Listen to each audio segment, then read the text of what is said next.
Hola, ¿qué tal, estudiantes del módulo 3? Estamos en la semana 1 en los espacios abiertos para el aprendizaje. No tenemos asistentes por el momento, entonces voy a dirigirme a los conceptos generales que les van a permitir realizar sus actividades integradoras de esta semana, por si es que alguno de ustedes tiene dudas. Entonces, esta es la base con la que hemos estado trabajando en el primer encuentro de esta semana y en este segundo espacio o encuentro que tenemos destinado.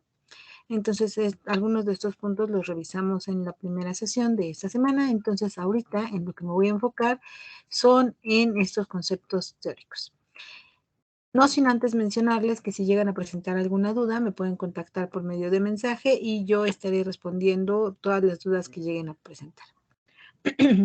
Bien, uno de los puntos centrales que tenemos que revisar para poder entregar las actividades integradoras de la semana 1 de este módulo 3 es la intención comunicativa.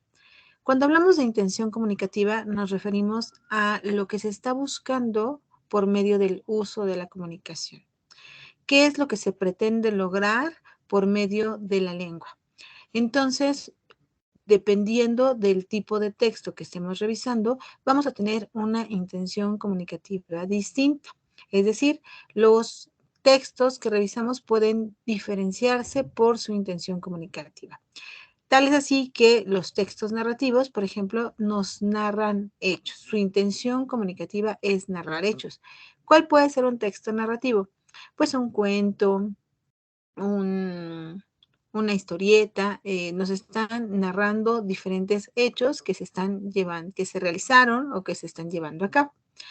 Por otra parte, existen textos argumentativos. Un tipo de texto argumentativo es, por ejemplo, una reseña como lo que van a entregar ustedes en las actividades integradoras de esta semana. Los textos argumentativos tienen la intención comunicativa de eh, exponer razones o preposiciones que tiene el autor sobre un tema en específico, es decir, su posicionamiento sobre el tema que se está abordando. Si está a favor, si está en contra, si tiene o cree en alguna teoría en particular, los textos argumentativos lo que hacen es especificar las razones por las cuales se cree una o se tiene una determinada ideología, se cree en alguna teoría en particular. Entonces, por ejemplo, en el caso de las reseñas, lo que se expone son mis preposiciones, mis razones sobre la valoración que estoy haciendo del material que estoy reseñando. Entonces, estoy argumentando mi posición en relación al texto. Entonces, retomando, cuando hablamos de la intención comunicativa, es qué es lo que se está buscando en específico por medio del uso de la comunicación. Por lo tanto, la intención comunicativa es diferente de las ideas principales. ¿Están relacionadas? Sí, claro. ¿Se complementan? Sí, claro. Pero la intención comunicativa es específica, es qué se está buscando: informar, narrar, argumentar, y las ideas principales es lo que se dice sobre el tema. Bien, otro elemento que tenemos que tomar en cuenta para la realización de estas actividades de la semana 1 es poder diferenciar entre el lenguaje común y el lenguaje científico. Cuando hablamos de lenguaje nos referimos a esta forma de comunicación que es una representación de la realidad social, es decir, el uso de símbolos, de sonidos que van a referirse a determinados objetos y que nos ayudan a comprender la realidad en la que nos encontramos. El lenguaje es una creación humana, ¿no? Este uso de símbolos para poder designar objetos es netamente un producto de las actividades humanas. Ahora, nosotros empleamos el lenguaje de diferentes formas. Tenemos un lenguaje común, que es el que utilizamos todos los días, el que aprendemos en nuestro contexto, en el que nos desarrollamos, el que nos enseñan nuestros padres. Este lenguaje, entonces, refleja un conocimiento espontáneo, es decir, un conocimiento que adquirimos a través de la experiencia, a través del día a día. Por otra parte, existe un lenguaje científico, que nuevamente es esta representación de la realidad, pero que tiene pues características más específicas, es más organizado, tiene palabras pues que se utilizan solamente en un contexto específico y tiende a ser muy preciso. Entonces, en nuestro contexto, con nuestros amigos, con nuestros familiares, cuando vamos a realizar algún trámite básico, empleamos generalmente el lenguaje común.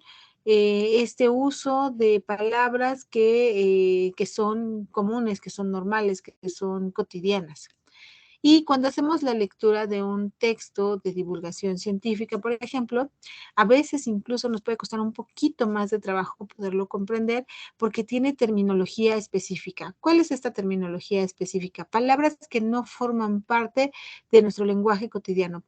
Por ejemplo, cuando vamos al médico y nos recetan medicina para que podamos mejorar nuestra salud, los nombres de las sustancias activas de estas cajitas, pues son términos que tienen que ver con una ciencia en particular, ¿no? Se les va poniendo denominaciones. Esas palabras no son de uso común, no las utilizamos en nuestras charlas que llevamos a cabo todos los días. Entonces, a eso me refiero con términos específicos, que se usan de forma frecuente dependiendo del tipo de ciencia o de disciplina de la que se trate y que normalmente hacen referencia a algo muy concreto. Por lo tanto, es un lenguaje específico, organizado y preciso. Eh, Cabe aquí señalar que existen diferentes tipos de texto que se van a caracterizar por la estructura textual que tienen, es decir, por la forma en la que está organizada la información, por el propósito que tiene y por el tipo de lenguaje. Ya habíamos mencionado eh, lo de la intención comunicativa, ¿no? Es este propósito que se busca. Entonces, podemos diferenciar los diferentes tipos de texto a partir de la forma en la que está organizada la información, del propósito que se está buscando a partir del documento y del lenguaje que se emplea.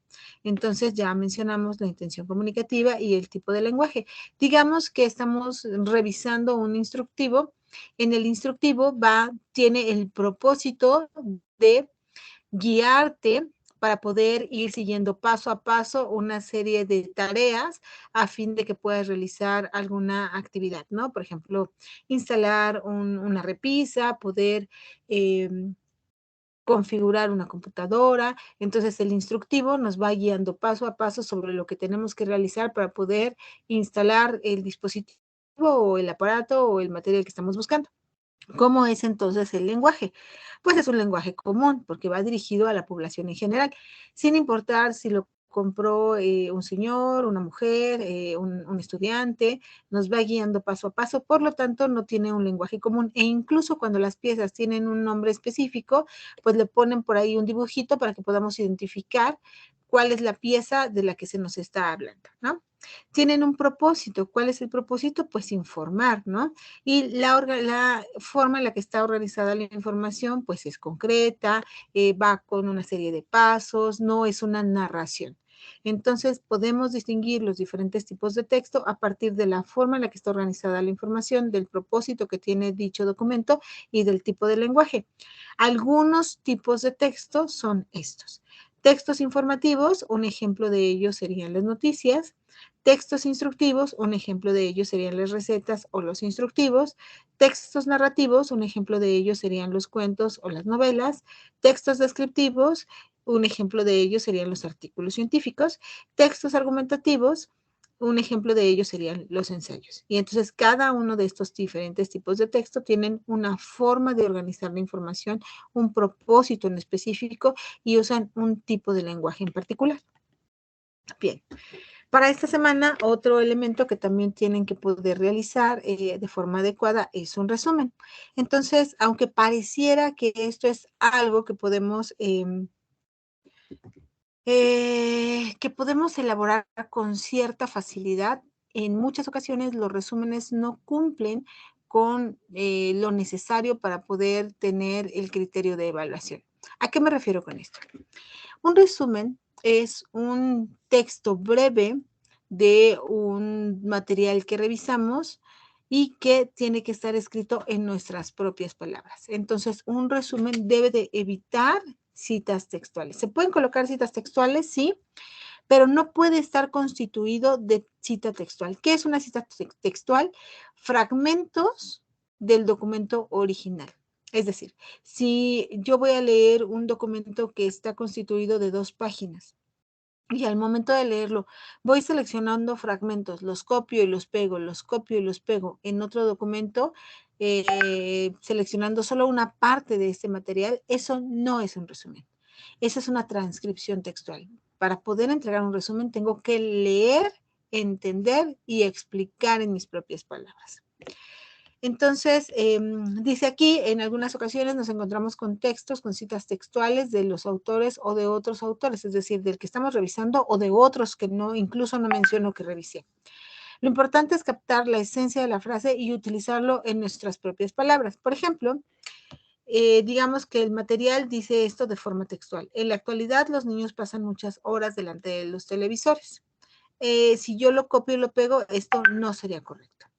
Ahora, por otra parte, lo debería de poner, o este es un ejemplo de cómo podría ponerlo. El texto explica la problemática del sedentarismo en los niños. Estoy diciendo en mis propias palabras de qué trata el texto. Evita el uso de la primera persona. En un resumen, no se pide la opinión del texto que se ha leído, sino la explicación de lo que se ha leído. Es decir, no tenemos que hacer una valoración, no tenemos que dar una opinión, no tenemos que decir qué nos pareció el texto, solamente estamos diciendo de qué se trató. Y aquí nos proponen algunos ejemplos, lo que no deberíamos de hacer.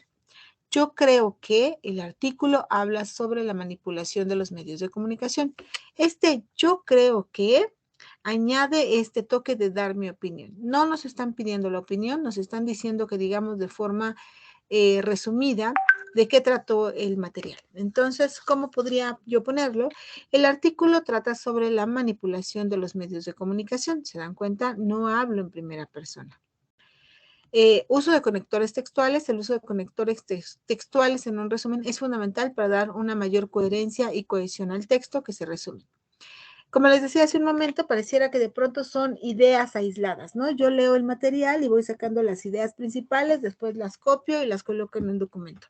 Pero este documento no tiene una coherencia porque son pedacitos. Entonces, aquí hay unos ejemplos para que quede un poquito más claro. El texto trata sobre el problema del alcohol entre los jóvenes. Punto. El autor critica la falta de comunicación en las escuelas. El texto sí habla sobre esto, pero pareciera que son ideas aisladas. ¿Cómo se nos sugiere? El texto trata sobre el problema del alcohol entre los jóvenes y critica la falta de información en la escuela. ¿Se dan cuenta? Aquí hay un conector que le da coherencia a este resumen que estoy entregando. Evita copiar frases literales del texto. Resumir no es copiar, sino captar lo esencial del texto. Evita usar verbos en pasado. Es un error muy común contar un resumen en lugar de explicar. Los resúmenes no se narran, se explican. Y aquí nos propone nuevamente 2 ejemplos. ¿Qué es lo que no deberíamos de hacer? Un señor paseaba por el parque por la ciudad.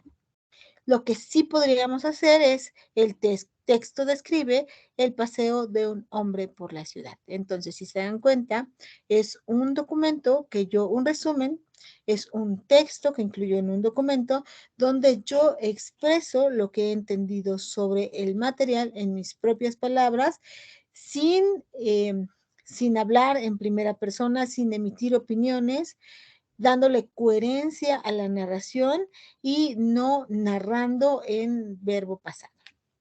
Bien, vamos a avanzar. Bueno, pues estos son los puntos que quería yo platicarles. Solamente me faltaría agregar que una reseña, además de incluir el resumen, es decir, cuando vamos a reseñar un texto, se debe de estructurar nuestra reseña en un formato de introducción, desarrollo y conclusiones. En la introducción presento de qué se va a tratar mi documento. En el presente documento realizaremos una reseña sobre qué obra, ¿no? Y ahí ponemos, pues, sobre tal película, sobre tal libro, sobre tal texto, sobre esta temática, ¿no?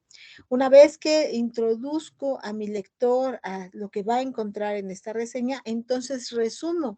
¿Cómo resumo? Con estos tips que les acabamos de dar, en tus propias palabras, dices lo que la obra que estás reseñando expresó. Es decir, si fue una obra de teatro, pues de qué se trató de qué trata la obra de teatro, si es una película, de qué trata la película, si es un texto, de qué trata el texto. Presento de qué se trata, después resumo el texto y al final emito mi opinión sobre ese documento. Eh, una reseña se caracteriza porque estoy emitiendo una valoración, porque me estoy posicionando frente al material que revisé. Mi posición puede ser a favor, puede ser en contra, puede ser una crítica, puede ser resaltar todas las bondades del documento, pero entonces una reseña necesariamente tiene que incluir una valoración de lo que estoy eh, reseñando. Por lo tanto, la extensión mínima de una reseña es de una cuartilla, porque no pueden ser 3 renglones. Sí, yo voy a explicar de qué se trata el trato del material, voy a presentar el tema y al final voy a emitir una opinión. Estamos en este módulo ejercitando la capacidad de análisis, la capacidad de crítica y el poder tomar una posición en torno a un tema. Y bueno, pues con esto serían los elementos que no comentamos en la sesión número 1. Espero que les sirvan para la realización de sus actividades de esta semana. Si tienen alguna duda, pueden contactarme por medio de mensaje y bueno, yo estaré muy gustosa de contestar sus preguntas. Cuídense mucho, seguimos en contacto y nos vemos la próxima semana.